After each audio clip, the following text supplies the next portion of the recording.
ஹாய்ங்க. இங்கே பார்த்துட்டு இருக்கிறது ஃப்ளிக் டாக். இன்றைக்கி வந்து நம்ம ப்ராஜெக்ட் ஹெயில் மேரி அப்படிங்கிற படத்தை பற்றி தான் பார்க்க போகிறோம். இதில் வந்து நம்ம ரயான் கோஸ்லிங் தான் நடிச்சிருக்காரு. இதில் கிரேஸ் அப்படிங்கிற கேரக்டர்லாம் நடிச்சிருக்காரு. இதில் வந்து ஸ்டார்டிங்கில் வந்து கோமா ஸ்டேஜ்லேருந்து எந்திரிக்கிற கிரேஸ் வந்து அவர் யார், எங்கே இருக்கோம் அப்படிங்கிறத மறந்துட்டார். அதுக்கப்புறம் கொஞ்சம் கொஞ்சமாக அவருக்கு ஞாபகம் வந்து அவர் யார், எங்கே இருக்கார் அப்படிங்கிறத கொஞ்சம் கொஞ்சமாக ஞாபகப்படுத்திக்கிறாரு. இதில் அவர் கூட வந்தவங்களாம் இறந்துட்டாங்க. அவர் மட்டும்தான் மீதம் இருக்கார். அவர் தான் அந்த ப்ராஜெக்டை முடிச்சு வைக்கணும் அப்படிங்கிற சுச்சுவேஷன் வருது.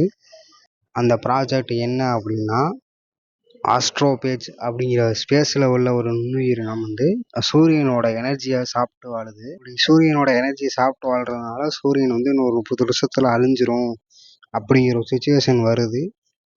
இப்போ என்னன்னு பார்த்தா, அந்த நுண்ணுயிரினம் வந்து சூரியனை மட்டும் சாப்பிடலை, சுற்றி இருக்க எல்லா ஸ்டாரையும் சாப்பிடுது அப்படிங்கிறத தெரிஞ்சுக்கிறாங்க.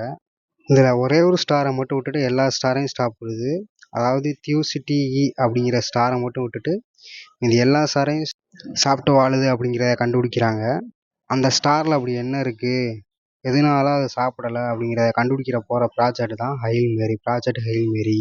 இதில் ஹீரோ மாதிரியே தன்னோட கிரகத்தை காப்பாற்ற வர ஏலியன் தான் ராக்கி. ராக்கி அப்படிங்கிற ஒரு கேரக்டர். ராக்கி வந்து எரிட்டன் அப்படிங்கிற ஒரு கிரகத்துலேருந்து வந்திருப்பாங்க. ராக்கி வந்து பார்க்கறதுக்கு கல் மாதிரி இருக்கிறதுனால ஹீரோ வச்ச பேர் தான் ராக்கி.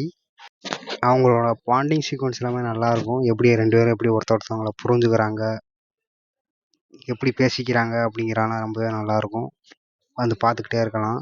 அப்படி அங்கே என்ன இருந்துச்சு அப்படிங்கிற 2 பேரும் சேர்ந்து கண்டுபிடிச்சிருவாங்க. கண்டுபிடிச்சி பூமிக்கும் அனுப்பிடுவாங்க, அங்கே எட்ரிக்கும் அனுப்பிடுவாங்க. அதுக்கப்புறம் 2 பேரும் தன்னோட வீட்டுக்கு போனாங்களா இல்லையா அப்படிங்கிறத படத்தில் பார்த்து தெரிஞ்சுக்கோங்க. படம் வந்து அமேசான் ப்ரைமில் இருக்குது, தமிழ் டப்போட இருக்குது. மறக்காமல் செக் பண்ணி பாருங்கள். படம் வந்து அமேசான் ப்ரைமில் தான் இருக்குது, தமிழ் டப்போட இருக்குது. டைம் இருந்தால் மறக்காமல் போய் செக் பண்ணி பாருங்கள். முக்கியமாக சயின்ஸ் ஃபிக்ஷனு, காமெடி எல்லாமே உள்ளே இருக்குங்க. காமெடி, எமோஷன் எல்லாமே உள்ளே இருக்குது. முக்கியமாக சயின்ஸ் ஃபிக்ஷன் படம்லாம் பிடிக்கும் அப்படின்னு இருந்துச்சுன்னா மறக்காமல் போய் செக் பண்ணி பாருங்கள். படம் உண்மையாலுமே ரொம்ப அழகாக இருக்குங்க, கலர்ஃபுல்லாக இருக்குது, சவுண்ட் எஃபெக்ட்லாம் சூப்பராக இருக்குது. போய் பாருங்கள், பார்த்து என்ஜாய் பண்ணிட்டு எப்படி இருந்துச்சு வந்து கமெண்ட் செக்ஷனில் கமெண்ட் பண்ணுங்கள். வீடியோ பிடிச்சிருந்தா வீடியோவை லைக் பண்ணிக்கோங்க, சேனலை மறக்காமல் சப்ஸ்கிரைப் பண்ணிக்கோங்க. அடுத்து ஒரு நல்ல வீடியோவில் பார்க்கலாங்க. பாய்.